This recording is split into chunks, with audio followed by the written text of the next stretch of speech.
Paint the fucking world. Paint the fucking world. The fucking world. Paint the fucking world. Paint the fucking world. And paint the fucking world. Paint the fucking world. Paint the fucking world. Paint the fucking world.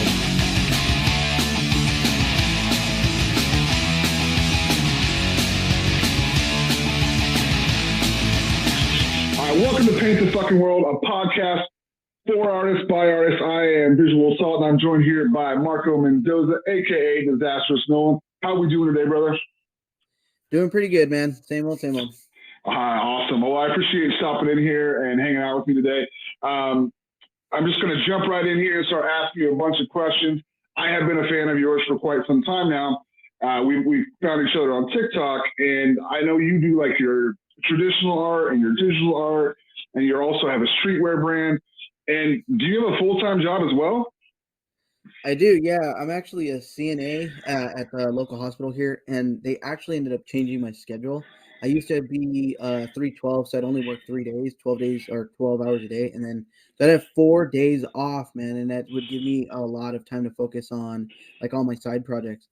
But they recently changed my schedule for 5 days, so now I'm there Monday through Friday, 8 in the morning till 4:30 at night, or like 4:30 p.m.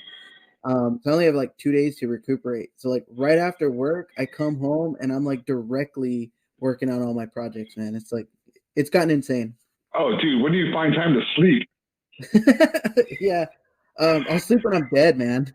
Oh, that's pretty much how the life of an artist is. It's rise and grind every day. I mean, I'm a full-time dad, so my 3-year-old keeps me on my toes all day long until my wife gets home, and then it's out in the studio till sometimes 2-3 o'clock in the morning. So I know how that goes for sure. Damn. Yep. So, most artists, when they're asked, when they started making art, they always say they've been doing it since childhood. But when in your life did you feel like you really started taking art seriously? It's a little hard to actually pinpoint. What I could tell you is like how it actually kind of started, or how I feel the earliest memory of me starting this like artistic journey. My mom would work a lot, and like before I was actually able to go to school, my mom would drop me off at my grandmother's house, and even after I started going to school, man, like after I would get off to school, I would go directly to my grandmother's house. So I spent a lot of time with her, and because of that, I spent a lot of time watching a lot of the things that she would watch. And one of her favorite shows was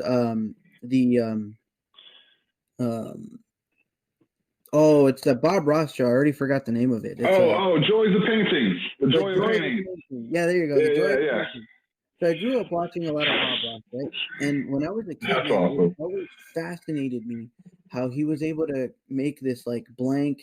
Because at the time, I didn't know what a canvas was, right? So I just saw this like blank piece of paper, if you will, at the beginning of the episode, and at the end of the episode, he would create like this crazy masterpiece. It just would blow my mind. So one day I kind of like told my mom, I'm like, hey, could I get some like art supplies? And my mom was actually like really into the idea. We didn't have a lot of money, but when my mom kind of like went all out on something, like she went all out, right? So with me asking her, and her being kind of excited with me asking her for like some paints and stuff, she went out and like purchased this Crayola easel. I don't know if you guys remember like that. Oh, yeah. Right? It's like this plastic Crayola easel. And then like a little collection of those dollar store paints, man, like the ones that are in those little plastic containers that are really, really cheap. So she got me some of those, and then a Crayola style paintbrush. So like, those really thick bristled kind of cheapy paintbrushes. But I mean, I was a kid, right? So yeah, those paintbrushes that'll last the apocalypse, Right. So like she got me that stuff, and I was really stoked, man, because I was like, this is it, this is what I want to do. I want to be just like Bob Ross. So I went at it and I tried, and as you would expect, I failed like miserably because I had no experience whatsoever. And it actually discouraged me, and I kept trying and trying, and it was just not coming out like what I saw on TV. So I got really discouraged, and I didn't touch them. but my mom actually noticed that I didn't touch it, and it must have been like it felt like an eternity for a kid, right? But it was probably like a week or so that my mom didn't see me up there. So she came up and decided, like to ask me, like, "Hey, I noticed you haven't like touched your stuff, and it cost me a lot of money. Like, I'd like you to use it. What happened?" And so I explained to her like the whole reason why, and the fact that it wasn't coming out like Bob Ross's, and I got how I got discouraged and all that. And this moment was one of those things that like you keep with you for the rest of your life. My mom actually ended up telling me and explaining that the fact of the reason why Bob Ross was so good is because of his experience and his practice. The fact that he practiced, right? It was always practice. And so she kind of uplifted me and allowed me to get back into it. But that's honestly like the earliest memory I remember of me actually getting into the process or going into like that artistic journey. And you were like, what, like, how old were you at this point? I want to say like 4 or 5, to be honest, man. Wow. So you were young, but you had that drive to paint that early in life. That's awesome. Thanks. So you wanted to paint like Bob Ross, and to where you are now. How has your art changed over time? Oh, so like I guess like it's actually changed dramatically, and I remember specific points in my time of when it was actually evolving. And as you know, Bob Ross is really big into landscapes, and that's what I remember seeing a lot. So I started trying to replicate some of those landscapes and stuff, and from there I got really, really into dinosaurs, so I started sketching and drawing a lot of dinosaurs and stuff. That Jurassic Park era. Yeah, actually, yeah, Jurassic Park definitely had a lot of influence in me. I was already into dinosaurs younger, like before the movie came out, but then the movie came out and it just got me even more fascinated. But it also like really terrified me because you've never really seen that type of like you've never really seen a move like that, and they were so realistic in the movie. I actually have a funny story about a vacation that we took over in Las Vegas. We stayed over at the Circus Hotel, one of my favorite hotels over in Las Vegas, man. And they had like some small animatronic things. I don't know if it had anything to do with the movie because it was around the period that the movie came out, but they had like some animatronic dinosaurs. And my mom wanted me to take a picture with these stupid dinosaurs. So they had a Velociraptor, man, and they had like, ropes there so no one would like climb on the stuff or whatever.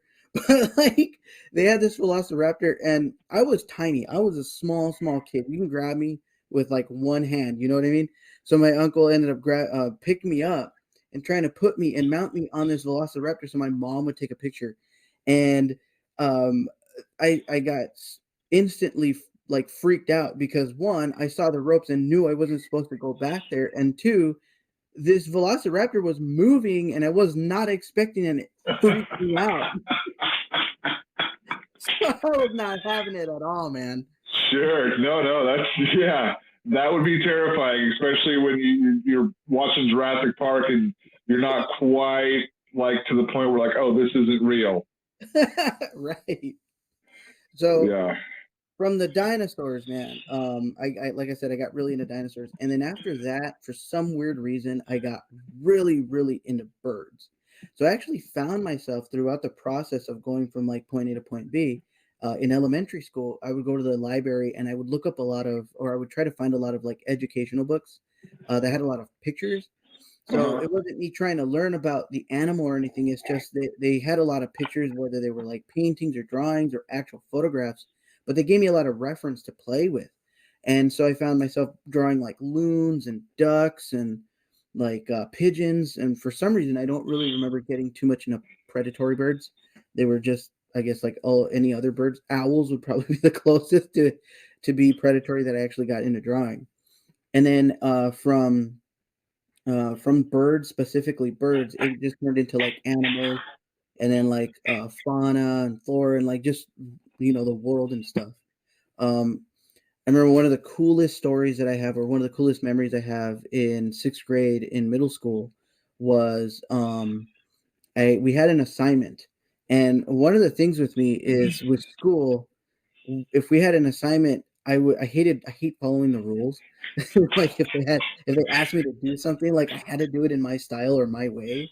And so for this particular thing, I painted 3 wolves. And it was just the 3 wolf heads. And I don't specifically remember what it was that the assignment was about, except for, what we were painting. But I knew that the thing that I specifically wanted to do was with the wolf heads and the size. And that was something that my art teacher was actually really concerned about. She completely underestimated my ability because of how big the painting was. And I'll be honest, man, I wasn't like the best at doing what I was told and turning in my work and stuff. So she didn't really have much evidence that I would actually finish this project, right? But I was like, no, I'm painting these wolves for me. This is mine. I don't care about the grade. So I was going to finish it. So I took my time. And I got like little brushes to do the fur and all that stuff. And it got to the point where I actually impressed myself the way it was coming out. And I rarely do that. I hate all of my work. But the curse of an artist right there. But I was really impressed, man. And once I finished it, my teacher was actually really impressed with how it came out. And like I said, like super underestimating me, that she wanted to keep it. She's like, hey, can I keep it and as an example to show all the other classes? Like this, you're in 6th grade and this, you were able to create this thing. And I looked at her and was like, no, this is mine. I'm taking it home. Like I painted it for me. I don't care. So then she explained, oh, I don't know if you understand the opportunity this is for you. You'll as a young kid, you'll get your name out and blah blah blah. And all I was hearing was she wants to steal my painting.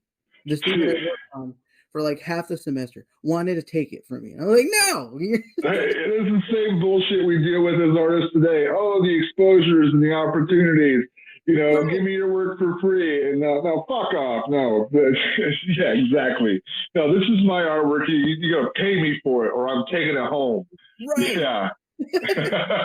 So, unfortunately, man, when it came time for all of us kids to actually pick up our project after they got graded, right? After they got graded, mine wasn't there. And I couldn't get a straight answer from her. And I just kind of gave in. So art theft. Right. It was an art heist. That was your Mona Lisa, man. That was, dude. That was Mona Lisa. Oh man, that's crazy. Yeah, that's a cool journey. Yeah, from the animals, dude. Like in middle school and stuff, and I experimented a lot too, man. I got like another story that happened in middle school as well with another art teacher that actually taught us so many cool techniques. These are like experiences that you keep forever. You know what I mean? They get embedded in your head. And I'll never forget his name. And you'll probably know why, but my art teacher's name was Mr. Bonner. And a lot of people make fun of him, but the reason why I remember his name was because of how influential he was in my art evolution, if you will, my journey, man. And he kind of helped us with a bunch of different things. Like I remember one of the techniques he showed us, which was really, really weird to me in my head initially, because it went against everything that I taught myself, was he had us get a figure, and I can't remember the figure, unfortunately, but let's just say like the Mona Lisa. We had brought that up earlier. So let's say if he gives you a scan of the Mona Lisa, and your assignment is to draw it or replicate it, but you're supposed to do it upside down. So the picture is right side up. You have to do it upside down. And interesting. Yeah, I was just like, what? I was in 6th, 7th grade, and I was like, I couldn't comprehend that. I was like, how am I supposed to do this? But I also really like to challenge. So I did it, and I actually did complete the assignment, and it wasn't like the best, but I was just so intrigued. And there was a lot of things like that he taught us that were actually really cool. So from there, hitting middle or high school, I started getting into like a lot of like anime and stuff. So I began to draw a lot more cartoony, a lot more anime style. Like I would draw like Gohan and Vegeta and stuff from DBZ, and then I hung out with a lot of girls, and they liked a lot of like the cartoon characters, and so I Sure. started drawing like Scooby Doo and Shaggy and all them stuff, and I would just give it to them because I didn't at the time in high school. I was really rebellious, and I always thought that I hated the corporate idea of selling art at the time. Like I just wanted to kind of be like get away from all that, just because I thought it was taint. I would get tainted if I did. And I loved how much people actually enjoyed my art. So I found a lot more enjoyment of like doing something, spending my time on something, and then giving it away. Especially if I knew somebody like was into that or wanted that piece. It just Sure. brought me a lot of joy, man. But it wasn't until then, that I decided to like get away from what most would consider traditional, and I do like anime and stuff like that. And then I later on in my high school years, I made a goal for myself that I unfortunately didn't achieve, but I wanted to do hyper realism. So I started Okay.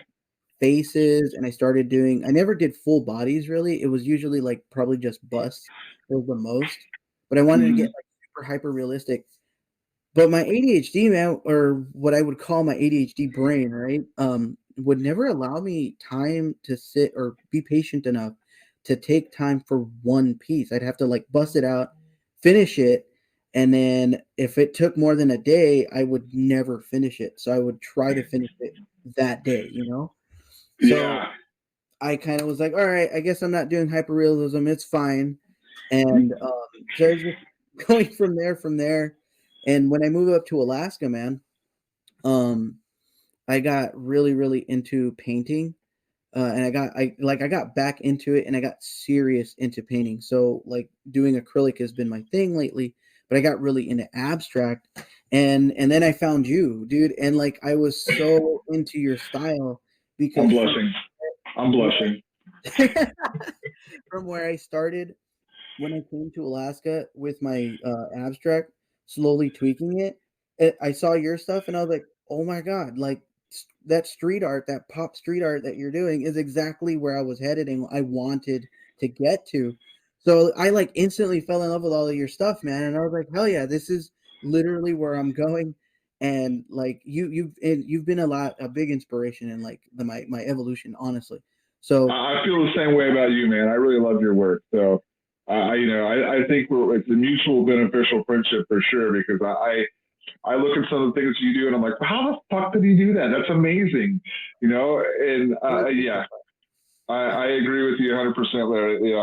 I look at your color choices and the way, because you work with these super bright, vibrant colors all the time. And I'm like, okay, I absolutely love that. I gotta try it. I gotta figure out how he's doing that and like wrap my brain around it and like try to emulate what you're doing and then take it and run with it myself. So yeah, dude, I 100% feel you on that one. You inspire me as well. I appreciate that, man. Thanks. How long have you lived in Alaska? I've been here for about 8 years, man. So Okay. It took me, I want to say about a year and a half or so of actually living here, to start getting back into art. That's another thing with me, man, is I've taken breaks. I've taken different breaks throughout my life. And the longest break I've had was actually before I moved up here was about 5 years of not doing anything, not picking up a pencil, paintbrush, nothing. And so when I moved up here, um, I met an amazing, amazing individual. She's a good friend of mine. Her name is Jessica Calvin, and she's also a very like phenomenal artist. And like we clicked, we instantly clicked, and we had like this good vibe, and we wanted to kind of like feed off of each other, kind of like what you're talking about, And Yeah. so we started kind of like going back and forth. Like I would do a piece, and then she would do a piece, and we just go like crazy. She like did this phenomenal cherry blossom piece that was huge. It's like the biggest painting at the time that I've ever seen anyone do, and she did it in my kitchen, man. And yeah, I was like, wow, how is she doing this? So it was just super beautiful. And so like that was the point where I was like, I really have to step up my game. Like she's kicking my ass, And so we had that friendly banter, that friendly competitive nature. And at Sure. one point, I kind of told her, I was like, "Hey, we can probably do this like for real." And she's like, "What do you mean?" And I'm all, "We could probably like sell our art." So here in Alaska, it's kind of a well, at least the peninsula, right? It's kind of a fun little artist friendly community.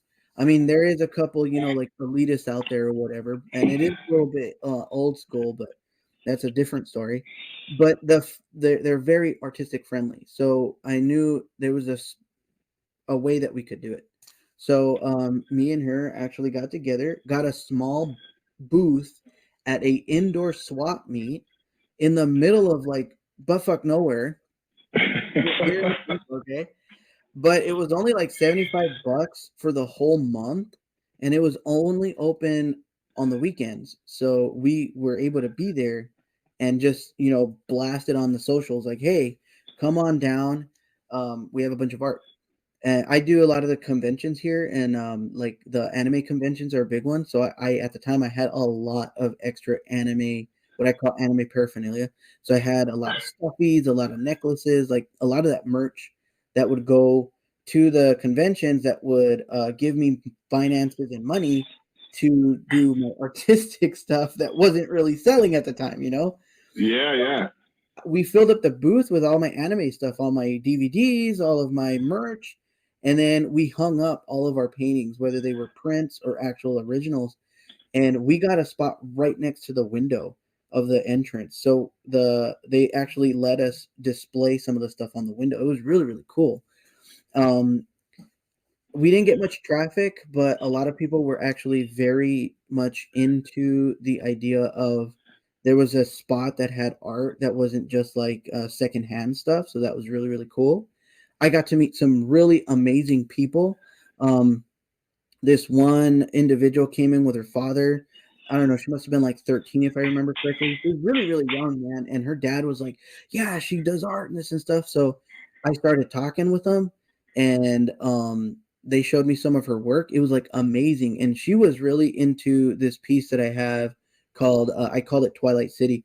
That was like the first thing that I looked and I was like, "Oh, that's all right. That's pretty good. It's not as bad as like all the other crap that I've done." It's abstract. It's almost like a cityscape, but it's very, very abstract. So unless you're looking for it, like it's kind of obvious, but it's not. You know what I mean? Sure. So I had a couple prints out there, and she was really digging it. So and again, like earlier, man, I'm really into just giving my stuff away because I feel like if I can inspire somebody,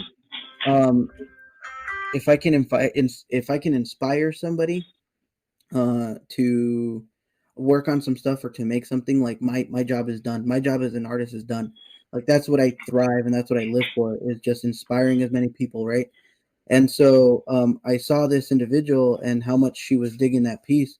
So I grabbed one of my prints, man, and I signed it for her, and I slapped it in a frame because I had a couple extra frames in there. And while they were talking with the dad, I slapped it in the frame and I gave it to her. And you should have seen her eyes. They like lit up like crazy. And the dad's like, "Oh, how much is that?" And I'm like, "No, I'm giving it to her." And he's like, "For real?" And I'm like, "Yeah." She's like totally into it. And like the last thing I told him was like, "Don't stop. Keep doing it. If you want a break, go for it, but don't take too long of a break. Keep at it, man." And so like she just like they left really cool, and I kind of felt like I was hoping like that would be one of those moments that I had, when I was younger, is like a memorable moment. That's awesome. I you know what? I feel like a lot of times I will give more art than I sell away. I know that's not necessarily the case, but I feel like I give a ton away. Like one year for Halloween, I did custom Batman and Spider-Man paintings, and every Batman that came to my door got a custom Spider-Man painting or a Batman, and because I can just do them with spray paint real quick, and I gave a whole bunch of them away because I'm like, oh, you're Batman, check it out here. You can have a painting as well as some candy. And, just the joy on people's faces sometimes is all you need as an artist. Right. I mean, if somebody loves your piece that much that it just lights them up, I mean, forget about it. You can have it. You can have it because that right there is worth more than money can buy for me. And you know, I definitely feel you there. Now, as a full-time artist, now I want to get paid, but you know, I'll make cheaper stuff and like have cheap prints available for those kind of things. But yeah, no, I feel you on that. It's definitely gratifying to be able to make somebody's day and possibly have that kind of a highlight moment in their life where it can literally change the course of what they're doing. Right. So, you know, those kind of things as an artist are important. You're out there trying to inspire people with what you're doing and not trying to just, you know, you're not out there hustling, grinding just to make money, but also you're out there to inspire, which is really, really amazing. Now, once you got to Alaska, is that like the first time you had any interaction selling art, or did you ever sell art earlier than that? Oh man. So in my adult years, yes. However, there's actually a story that I have that I've kept kind of in the vault. And not a lot of people actually know this story, but the first time, I should say, the first time I've ever sold my art was actually a little bit after that whole initial story I said in the beginning of this interview with the whole Bob Ross fiasco, the whole Bob Ross incident. So, like I want to say like a year or so after the fact, man, I was still, you know, doing my thing. And I remember there was a thing going on in school with like lemonade stands, and I wasn't really into the idea of doing a lemonade stand, but I understood and appreciated what they stood for, you know. And I also was really fascinated with the fact that like I'm a kid and I can make money somehow, and I could go to like the corner store and get me like some candy and some chips and stuff. It's like I'm down with that. But one of the funniest things I remember is like they were talking about how, oh yeah, their fathers make the lemonade stands and stuff. I'm like, I didn't grow up with a dad, dude. Like, who's gonna make this thing for me, right? My mom works too much, so I was like, but I gotta get on this, right? I gotta get in on this, like how to make money. So I was looking around, and I'm like, well, what do I got?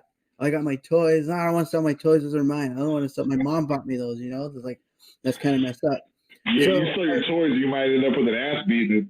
Right. You know. Yeah. What the hell are you thinking?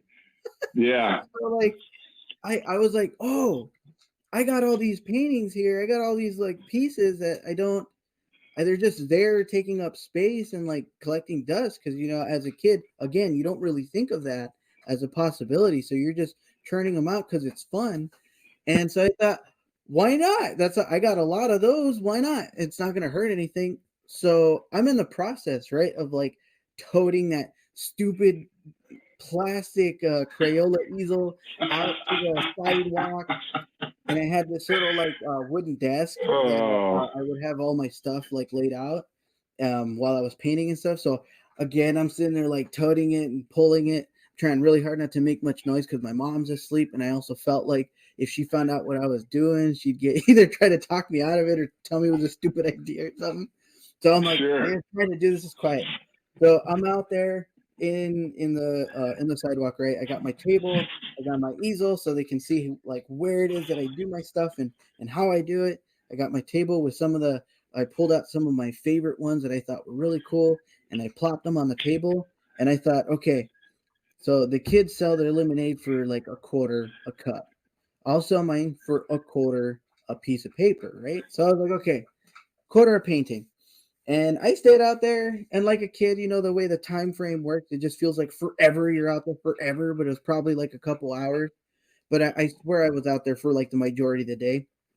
And people were just looking and stuff, but I did sell one piece, and it was to this guy that came over and was very interested in what I was doing because it wasn't a normal thing, right? He just saw this kid out there with the very minimal stuff. So he goes out there and he's like asking me all these questions. We have this conversation, and he's just baffled about the fact that a kid my age is out there trying to hustle some art, you know, like fingerprint and stuff. And I can tell from what I remember of the situation that he wasn't really into the work. It was more like intrigue and maybe appreciated what I was doing, that he bought one. He's like, yeah, I'll give you $0.25 for a piece. And he picked out one that he liked. gave me a quarter for it, and like I felt so good after that, just because I was like, this ain't no lemonade stand. Anyone can sell lemonade. Like, You're out there grinding and hustling artwork. How old were you at this point? Like 6 or 7? yeah, I was about 6 or 7 years old. Jeez, man, you've been hustling and grinding since you were 6 and 7 years old with your art. That's hilarious, man. Good for you. I hope that guy watches this podcast like, holy shit, I know that guy. I bought art from him. How crazy would it be if he still had that piece of art just tucked away in a book somewhere? And he's like, hey, hashtag disastrous Nullin if you're out there. Right. Yeah, that's hilarious, man. Oh, that's good shit. That is really good shit. Well, let's switch gears here. I know you work with a lot of traditional artwork. I mean, you're painting and stuff like that, but you also work digital. Do you have a favorite medium that you prefer to work in, or just it doesn't matter? Yeah, it doesn't matter, man. I don't really have a specific one. As long as I can work with my hands, like that's a big thing with me. Is I get bored real easy. So as long as I can move these, so like I've done everything from like acrylic to oil to watercolor. I've done digital art. I've done like sculptures and clay stuff and woodworking. I've done welding and like metal art. I've done a bunch of different type of stuff, man. But if I had to choose, honestly, just because of how liberating and freeing it is, painting, like specifically acrylics. Acrylics is probably my favorite, and like anything that has to do with abstract or freeform abstract, just because there's no rules. I can do whatever I want. I can pick whatever colors I want. No one's gonna hassle me for it not looking like a dog or like San Francisco or anything, So like it looks like what you want it to look like. Doesn't matter what I say it looks like either. If you see a cow in that, it's a cow. I painted shapes, bro. But you see a cow, good for you, So yeah, abstract's where it's at, man. I'd have to pick painting. That's awesome, man. That's cool. I know you talked about a few of your inspirations in life, but who are some of the artists that inspire you? They can be like dead or alive, the Renaissance and up. Like what inspires you besides Bob Ross? So Bob Ross, of course, was the initial one. But if I had to, there's so many different ones. There's one specific person I know for a fact, and influences me a lot, especially when it comes to my color choices. I love color, as you know. And it might be cliche saying this, but Van Gogh is by far one of my favorite artists of all time. Fuck that. That is not cliche at all. Van Gogh is my favorite artist as well. Fuck that. That man was brilliant and way above his time. So that ain't cliche. Like his brushwork, his color choices, like I said, everything. Like the thing I remember that did really influence me even at a young age of just like the first thing I saw that was like, wow, in real was The Starry Night. I didn't know anything about art, as a young kid. You don't really know much artists, like Monet's or Van Gogh's or anything like that. You don't know anything, but that was like the first piece that as a kid I knew the name of the piece and who painted it, and I was like, I felt like I was the only one just because of where I was at and stuff. Not a lot of kids in my area kind of knew, or it was more like we didn't pay much attention to that stuff. It was all about video games, all about playing outside and all that. But yeah, I mean, the art appreciation doesn't come until later in life for most people. But the fact that you saw that and appreciated it as a child, it kind of says something about you and your love for art. So yeah, it was like so amazing, man. Like his cityscape and the way the way that the sky just danced, and even when as a kid, like I understood that like this was a beautiful piece of work. So Van Gogh definitely. My weirdness, like Salvador Dali is one of my favorites just because of how weird and abstract his world and his universes can be, at least in his paintings and stuff. More recent people that inspire me, like I love 1000. 1000's got that specific unique style that when you see a piece from him, like he did it. So I really love it. Yeah, there's no denying a 1000 piece. It's like as soon as you see it, you're like, oh yeah, that's 1000. I mean, that dude's got a very unique style. So no, I get that for sure. And Jazza is another YouTuber I watch a lot that I feel I connect with a lot just because of his experimentation. Like every time I see a video of his, it's the ones that I'm attracted to. It's always like, oh, I found a new medium. Let's go try this out. Or I saw this trend. Let's go try that out. Like he's not scared, to go out of his comfort zone or just try something new. And I find myself doing that too. Is like I'll see like a new style, or I'll see somebody do a painting or do like a technique, and I'll be like, whoa, that looks really cool. I want to try that. Or Sure. I'll be, roaming around like Joann's or like Michael's or something, and I'll look at something new, like a new medium, and be like, what is that? And I'll read up about it. I'm like, that looks fun. Let's try that. So he does a lot of that stuff. He's very experimental, and I just love his videos, man. He's very entertaining. So Jazza definitely is one of those that when I'm looking for inspiration or bored, I'll definitely watch his videos, and he'll get me back up for sure. That's awesome. Now I know you love punk rock almost as much as I do, maybe even more. Like, do you find inspiration in music and things like that? Oh yeah, definitely, man. Music has a huge influence, a scary huge influence in my pieces. Like so much so that when I start a piece, and especially if it's a piece that I know what I'm gonna do, I have to be careful with what I'm listening to, because if I'm like going into this piece nice and mellow and listening to like classical or lo-fi or some like modern jazz or something, and then my punk hits or my metal hits or something, even like something crazy like that, my piece can take a crazy turn. And so like I have to be careful, but definitely music has a huge influence, not only in my life, but in my work. Absolutely. I feel the same way. Like I've been making an art playlist for like months that I just keep adding songs to it.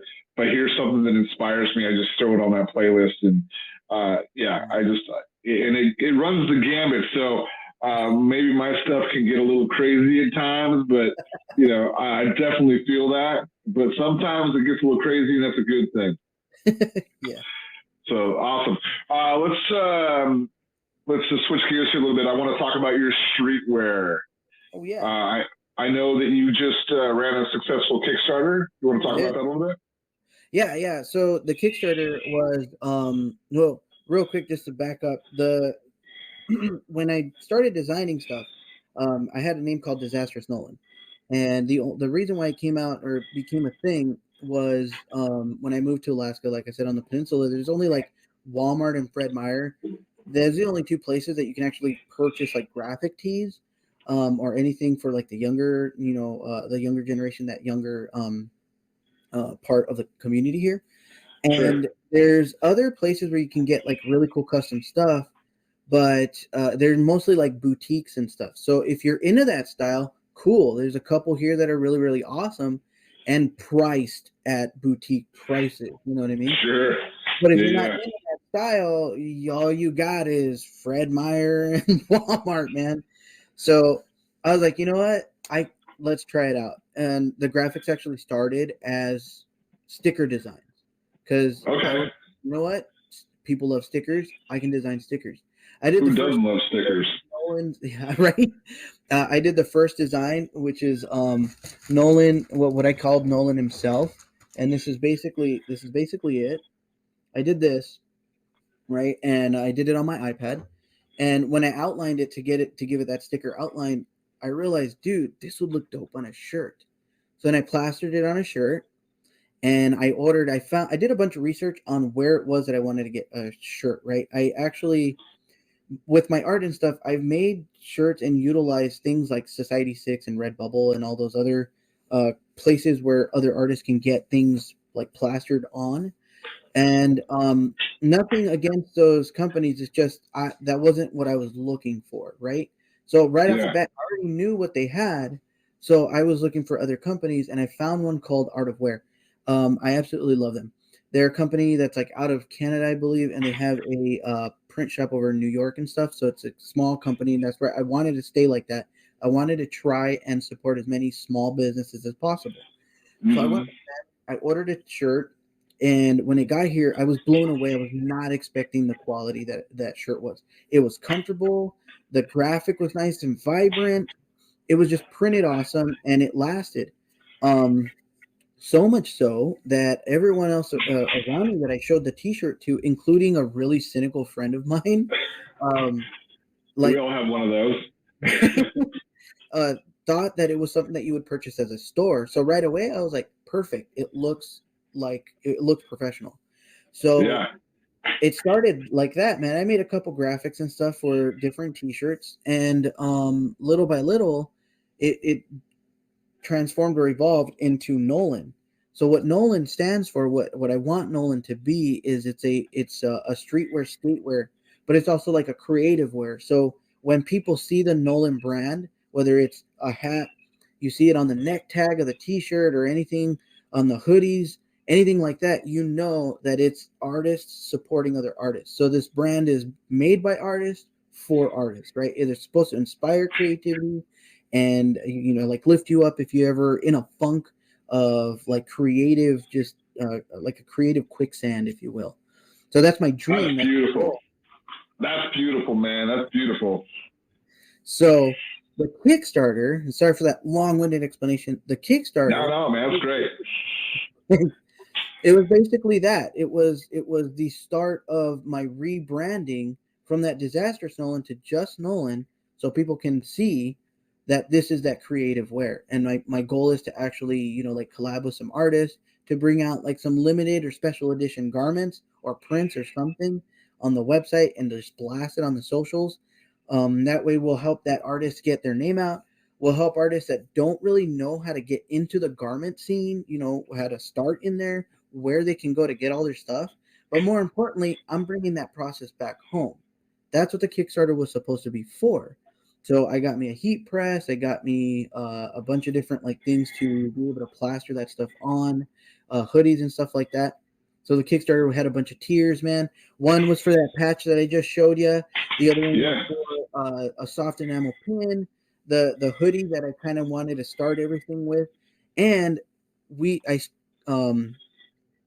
collabed, or I partnered up with an individual, and it's cool if I name drop. I know I've been name dropping here all day, but it's Cut and Burn Studios, man. I partnered up with Cut and Burn Studios to burn me some leather tags for some beanies, just so not only to support Cut and Burn Studios, right, but to further expand on that whole artist, or the artist wear, the art made by artists for other artists. So when you came in and you bought, you know, this tier or that tier, and you were getting that beanie, you were not only supporting me, but supporting that other individual, because then I would have to then turn around and purchase all of those leather tags that this individual would custom burn for.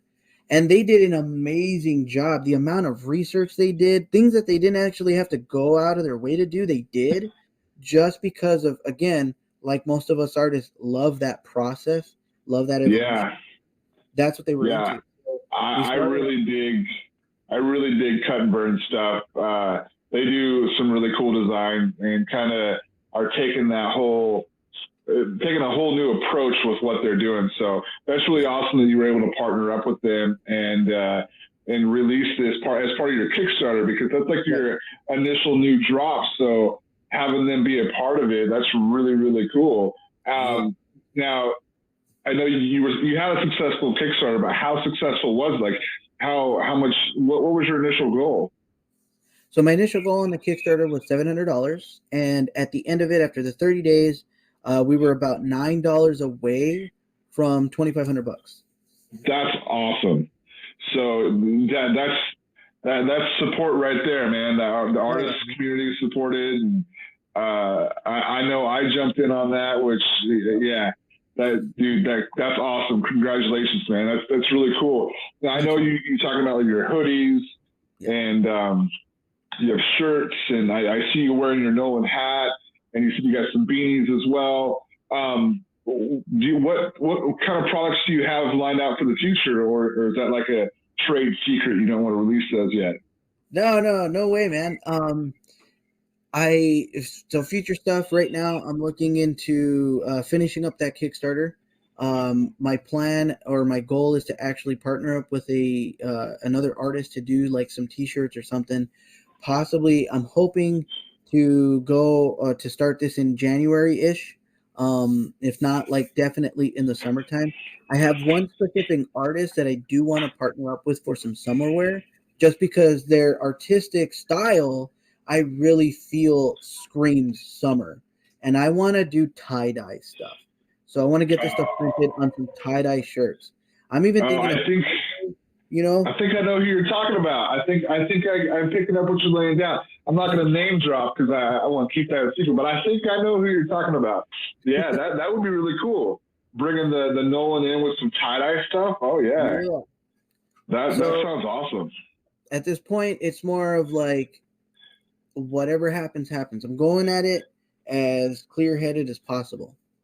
That's like, so basically the sky's the limit for you. You're like, right. Anything and everything. I want to try it all, and find what works and like stick to that vein, but keep pushing the limits for your streetwear. That's really awesome. Now, I know you live in Alaska. You say you keep referring to where you live as the peninsula.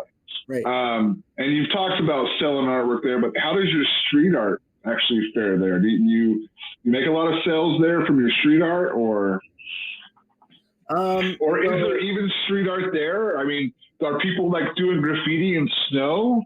I don't know. So, graffiti sculptures.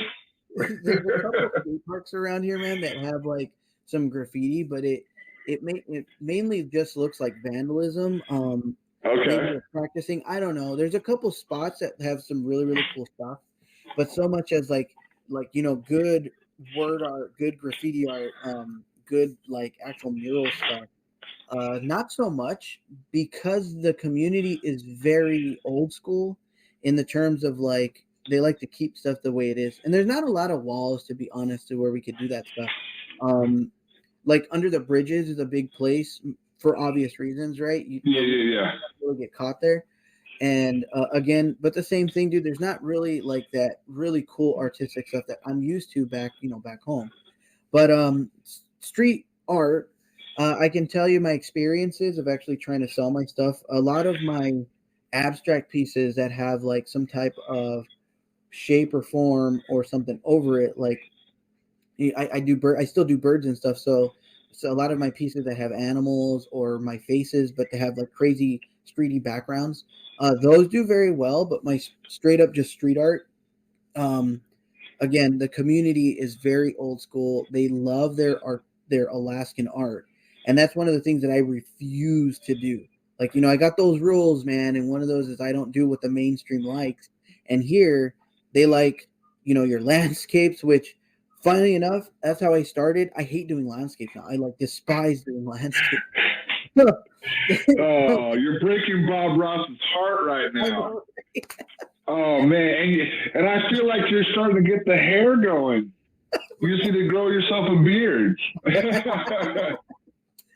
So my street art kind of struggles. The streetwear at the demographic that I'm trying to hit, like in the summertime when I'm out and about and actually selling it in the summer, does pretty good with the younger demographic.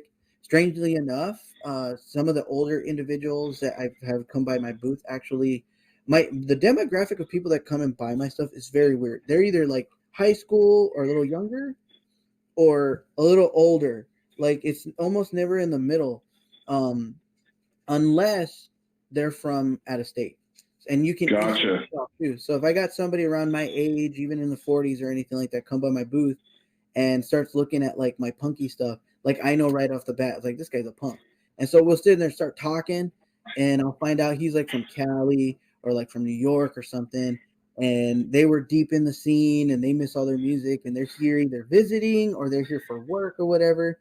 So it's really, really cool to bump into those people. But sure. In the normal day-to-day stuff, my actual arts, like I have such a crazy how do I say it, like a diverse styles, just because I'm bored. But my street art there's a specific demographic that'll get it. But because I have a wide variety or big diverse in styles, it's not that I can't sell my stuff. It's like certain stuff sells good here, certain stuff sells good there. Sure. That makes total sense. So since, initially this interview was supposed to be for my Halloween, I do want to switch gears a little bit and talk to you about, the horror genre that I'm doing this zine based on. But I don't even know, are you even a Halloween or horror fan? I just wanted to feature you in my zine, and then I'm like, fuck it, let's do a podcast. And I'm like, because I don't have enough shit stacked on my plate as this, so I just keep piling it on, and I don't sleep.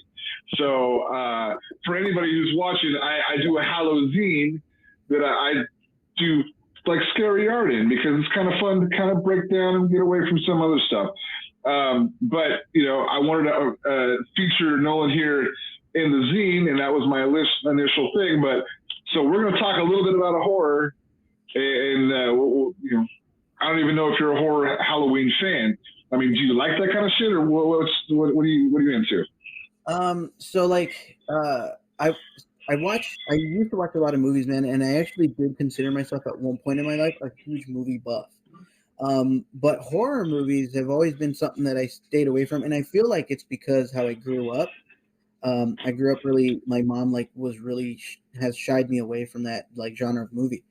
Like one of my youngest experiences that I remember watching a horror movie that was kind of like the point where I was like, oh, yep, this isn't for me. And if my cousin's watching this, I hope you remember the story, but a lot of those movies I would either watch at like my friend's house or my cousin's house, because they weren't allowed at my house. And I was over at my cousin's house, and it wasn't a point like we weren't watching this to watch. It was just they were watching it while I was there, right? But the movie was Wishmaster, I believe. Yeah. Okay. And so like the beginning of it, if I remember correctly, man, at least the part where I walked in, the part of the movie was they're like in hell, I guess, in a bar or like a cantina or something. And the camera's kind of like moving along. And so there's a lot of monsters and demons and stuff down there. And as a kid, normally you would think you'd get like, that's the point where you get freaked out. But I was actually more fascinated like how they were doing this. There's this one part where this skeleton gets up from a table and like walks off. And my brain was like, how did they do that? Like, how did they get up and walk? Like, that was amazing. But then, how old were you at this point? Oh, I don't even remember, dude. It was like 5 or so. I don't remember how old I was. I was pretty young.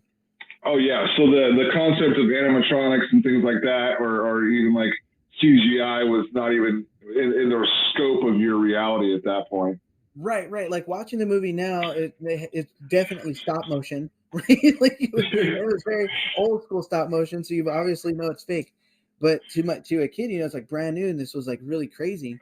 But the movie keeps going, and like it instantly gets to the point where this is a movie I don't want to watch. And it was and it's like in the beginning of the scene, a guy gets smashed by like a shipping container.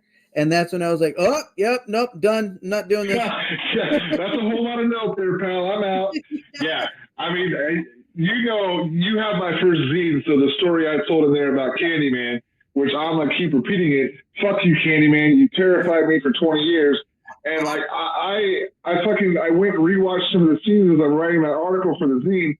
And I'm like getting goosebumps at almost 40 years old, because I'm still like, it traumatized me that much. So, I do love horror movies. I love the aesthetic of horror movies and how, the concept of symmetry kind of goes out the window, because I'm a very asymmetrical person. So I don't have to have things perfect. The more fucked up things are in a horror movie, the better it looks. So for me, I'm like, this is fucking perfect, because I can have an eye up here and an eye down here, and people are like, that's horror as fuck, and I don't have to worry about that. It's not something that people are going to be like, you don't have the eyes on straight, or the nose is crooked. It doesn't matter, because I can have an eye popped out, or I can have no eye at all. It just doesn't matter. So I get that, But yeah, that's my first fucking horror movie. Still to this day, I have not revisited Candyman, and I don't think I ever will. Like I could say maybe on my deathbed, but then I would die terrified. So I don't want to do that either. No, I hear that. But yeah, for sure. So like the genre of horror, if I had to pick like the type of movie that I actually do watch that I would consider be part of there is like probably more of like a psychological thriller or suspenseful movie. Like the most gory that I would say that I actually do enjoy watching is like the Saw franchise. Okay. Like sure, and those are gory as fuck, dude. Right, but like so from like the first to the third one I say was like good. After that it just got really ridiculous. I think it was just more gore and gore. It was but like the first Saw movie I remember very distinctly of watching it. Like it was me and my buddy. We were in my living room. My mom wasn't home. She was at work. And my buddy's like, "Oh, I got this movie we got to watch." And he kind of described it to me and I was intrigued. In high school I was really really into like psychology and philosophy. And when he described it, it just sounded like right up my alley at the time, right? And he knew that I didn't really watch that style of stuff and was like shied away. So he was like, I would always get picked on. He was constantly be like, "Hey, don't be scared, okay? This is the type of movie it is, all right?" So yeah, just I was the chicken shit of the group too. I know the struggle, man. But I was also the fat kid, so I had it doubly worse. So. But like I was like, dude, it's fine. What are you talking about, right? So we put this movie on, and it was like just one of those movies that from start to finish, I was just like glued to the screen. And that ending, because I always said earlier, I considered myself a movie buff. I watched a lot of movies. I was really good at predicting things, but that still didn't like mess the movie up for me. Like I just enjoyed the storytelling, right? But I was really good. Saw completely screwed that up for me. Like I was like. Right when Jigsaw stands up, I was like, dude, he was there the whole like it just blew my mind, man. So I got that movie initially got me into the series. The second one was like super good, and then the third one was like, all right, they're pushing it, and the fourth one just kind of got out the way. And I've seen most of them except for like the last maybe two of them. But yeah, that's probably like the worst it got there. But yeah, psychological thrillers, man. Like Invisible Man. I don't know if you saw the reboot, the recent Invisible Man. That was good in my opinion, just because of what it was about, and the ending. The ending was so satisfying, right? What is it? The Last House on the Left was pretty hard to watch, but again, one of those satisfying endings that you're just like, yes, super. yeah. But, yeah, where you're cheering by the end of it. Like I'm a big horror comedy fan. Like I love horror comedy because so like if it's just straight terror for an hour and a half, and I'm like gripping the sides of my seats and I'm having to get up and pace around the living room. Okay, but I mean, like I said, I love the aesthetic of artwork. So horror comedy, if I can laugh and then be scared and laugh again, I'm like, oh, I'm all about that. Like that's my jam. Yeah, I mean, most of the time, horror comedies aren't super scary as it is because they're interjecting a little bit of horror and a lot of comedy, and I'm like, okay, I can get behind that shit for sure. But I've watched a lot of horror movies later in life, and I appreciate a lot of them. So, but yeah, I get you. I feel you there. Like, who would you say like? I know you said the psychological tools. Would Jigsaw be like your favorite horror character? Like, have you ever painted him, or do you have like other characters that you might prefer over him? Like, I love Ash from Evil Dead so much so I named my fucking kid after him. So, I mean, but like, who's your favorite? To be honest, man, if I had to pick, I don't know if you would consider this like a horror character. But like the monster movies, I'm a huge monster movies fan, and Godzilla is probably my favorite. But to be honest, if I had to be honest with myself, knowing like how many movies with all the Godzilla movies, my favorite Godzilla character is Mothra. I've always been a huge Mothra fan. Okay.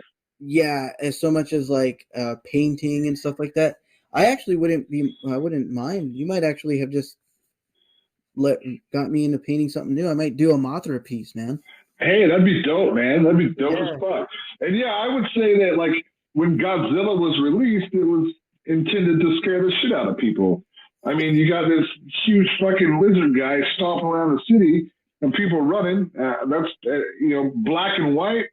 I'm sure there was some heart attacks in the crowd when that was released. So, fuck yeah, dude, that's definitely would be considered in the horror vein. We look at it now and we're like, dude, that guy, there's a guy in a suit and he's just stomping on cardboard. Yeah, totally. We're desensitized to horror through the years, but I know like when some of these movies were released, like it was terrifying. People were having like heart attacks in the fucking theaters. So yeah, I get that for sure. So the theme of this month's zine is horror comics. I know, like I've seen some of your comic, like I know you've done like the Jokers. Are you a comic book guy? I am. Yeah, I wouldn't consider myself like an expert or like. I'm a fan. I'm a comic book fan. Sure. I mean, you and I are roughly the same age. So in 1989, when Batman came out, like that was my shit. So like that was like kind of like started my whole love for Batman. And then like the older you get, you're like, oh, Batman's based off comic books. Because at the time, like I had no clue. I was fucking 5 years old. I just loved Batman and the Joker. So over time, as I get older and I have adult money where I can buy my own shit, I started buying Batman comics. But what really kind of got me in was like the Image comics where they do all these independent like horror stuff. So with this zine, I wanted to create artwork around that. Do you read any horror comics, or do you have like a favorite like character that's kind of, I mean, the Joker can be kind of a horrific character, but anything in the villain category that you find intriguing? To be honest, just like the whole villain, the idea of a villain has always intrigued me, man, like the psychology that goes behind them. I don't really read horror comics that I could think of, close to like The Walking Dead or anything, but yeah, like the villain itself, I think would be like the closest, just because of a lot of stuff, like horrific things that they've done. Like Dr. Doom, for example, has always been one of the people that I bring up when it comes to, like, in my opinion, underrated villains that are like just stupid, overpowered, and just the horrific things that he's done. Dr. Doom's a badass. Yeah, I mean, he looks like a complete badass. I mean, the metal mask, that green, he's like, fuck yeah, dude. Dr. Doom's a badass. Yeah. So like, he's done some really, really crazy messed up stuff. The Joker in general, like, just because of, he doesn't really have any kind of like reasons to do any of the things he does. He just does things, Pure chaos. Yeah. He's like the opposite of Batman. And that's another thing, like the whole Batman Rogues Gallery is, I've always been fascinated with the Batman universe because of how almost each iconic villain, in my opinion, as you could see, not only through personality, but the things that they do, is almost like a part of Bruce Wayne.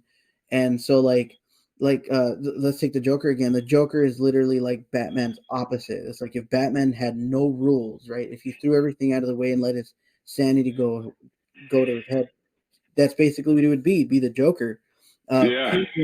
Penguin kind of represents like what could happen if Bruce Wayne ever got corrupt, The Riddler literally is just all of Bruce Wayne's narcissistic characteristics put into, like in a character. So like his rogues, his iconic rogues are literally Bruce Wayne and Batman, if you think about it like that. Sure. Very dialed up, man. Now, everybody who I'm featuring in the zine, I asked them to submit a piece where you can either submit something from that you've already done that might be like horror based. Like it didn't have to be, but I kind of had a theme going on. So I said, hey, if you have something that's comic book based that is villains or horror, can you talk about the piece that you submitted for this that you just sent me, and I absolutely fucking love it. It's absolutely amazing. Thanks, but can you talk about that a little bit? Yeah. And I would show it, but you have to buy the zine to see it. So right. I guess that's me being selfish a little bit there. No way, man. You gotta buy the zine. Yeah. $15 on my Etsy. So yeah, the piece I sent you, man. Like I said, I took a huge break from comics at one point, and I didn't buy anything. I didn't really read anything. I watched the movies, but that was about it, and it was a huge break until recently. I saw that Marvel brought out a it was a Gwen Stacy or Gwen Spidey Gwen basically. So Okay. they actually did and gave her a comic run.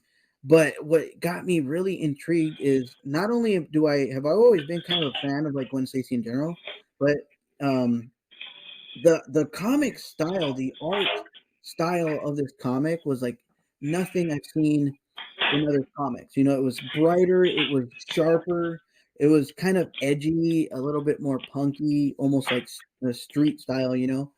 And Sure. I was digging the art. So I was looking at it like, who's this, you know, new Spider Woman with this really cool like white and pink outfit? And a lot of the colors that she has on her outfit, dude, I love. Like pink is one of my go-to colors when it comes to painting. Turquoise is one of my go-to colors. And so she's got like a pink inline in her hood, and like her webbing's kind of a turquoisey color. Her shoes are kind of a turquoisey color. So just the colors in general I was so drawn into. So I started reading this comic, and I really, really loved the character, man, and that the whole universe in general. Like, so Gwen Stacy ends up becoming Spider-Man, but you know, ends up becoming Spider-Woman. Peter Parker is like her best friend and gets obsessed with the idea of the Spider-Woman, and wanted to become like her. So he does some experiments on himself and becomes the Lizard. So it's like, yeah. So the Doc's not in it; it's him. He's the Lizard, and he ends up dying, unfortunately, fighting. So it's like a completely different universe, like also Oh, yeah. like part Oh, of yeah, that's really cool. I wonder if they'll ever do any like movies like that. Well, Like, in that vein. Spider-Verse, Into the Spider-Verse movie with Miles, so that's really cool. And that's another thing. They kind of, and I don't want to actually spoil anything in the comics, but yeah, so it's down the line, man. Absolutely. So you did Spider Gwen for your piece then? Yeah, I did a version of her that she ends up finding, or she ends up becoming kind of like what Peter Parker did when he got the symbiote suit.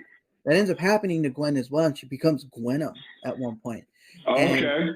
her costume is like just radically different and super, again, you know, like that edgy craziness, very, very sharp, and just it's done really, really well.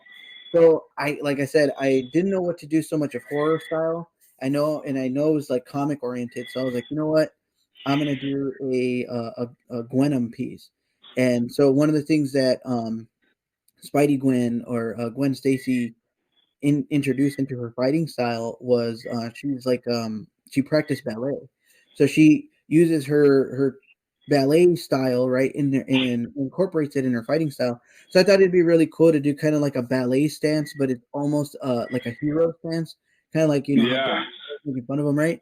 So she's kind of in a hero stance, but it's almost ballet-esque, and she's in her full-on Gwenpool outfit.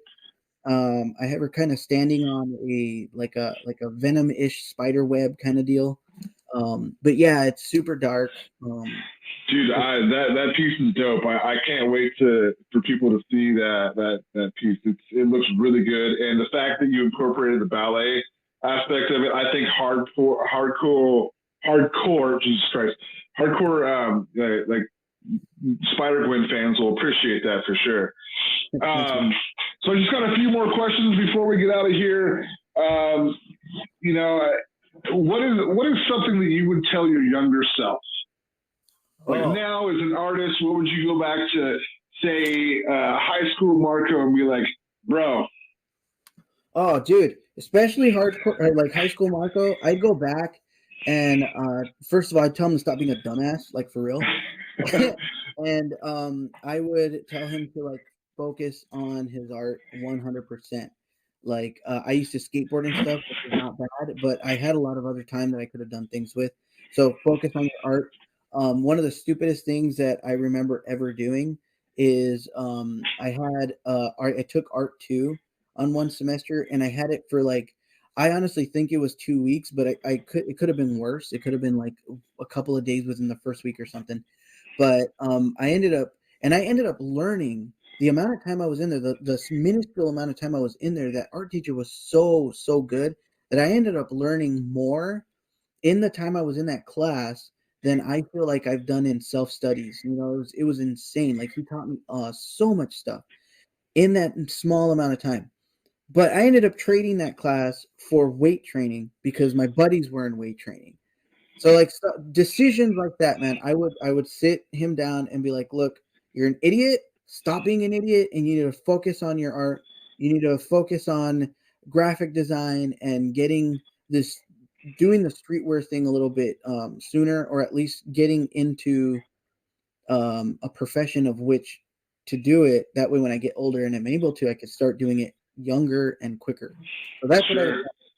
That's awesome, man. That's good advice for yourself. I mean, get into it and start that grind earlier and practice. And yeah, definitely, I hear that for sure. Now, for anybody who is a younger artist, and you know, what would you say to somebody who is a younger artist, or not even necessarily younger, but somebody who is wanting to make art and possibly do a career out of it and do their own thing? What's one piece of advice you would give them? One piece of advice I would give to the younger artist is take every single criticism, whether it's positive or negative, with a grain of salt. Only because too much of positivity could be could kind of like inflate your ego and inflate the mind, you know, and it can lead to a downward spiral if like you have a bunch of people telling you that it's great, and then the professionals are telling you no, it's crap. You can get very that can totally like have you not want to do your art anymore, right? And the same goes with negative criticism, man. Like, we as artists, we are our own worst critic anyways. So any outside influence of that, like, definitely shouldn't listen to any negative critique. I mean, I think Andy Warhol was the one that actually said, don't worry if your piece is good or not. You know, let everybody else decide, and just keep creating. And also, regardless of whether it's good or not, you know, just keep creating, man. Make your art and don't stop. But yeah, just take everything with a grain of salt and just keep hustling. Don't let anyone discourage you at all. That's awesome, man. That's actually really good advice. I mean, I've said that we can be our biggest critic or our biggest fan, and that choice is yours. And I think a healthy dose of criticism and fandom of your own work is good, but you don't want to get too down on yourself. You don't want to be, you know, like you're too fucking good at what you do. You always want to strive to be better than your last piece. So I think that's fucking great advice, bro. But we're going to close it out, man. We've been on here for like over an hour. So I don't want to keep you too long, but I really appreciate you stopping by and talking to me today. And honestly, we're going to be doing this more often because you're going to be my co-host starting on my next episode, and I'm fucking stoked about that. But I'm going to leave you with a paint the fucking world, and you are going to say, stay rebellious, y'all. Take me home. Love and lost to share, but the hope is never gone. Take me home. This empty house and these walls will never be the same. Take me home. We all come and go, but the state of mind remains.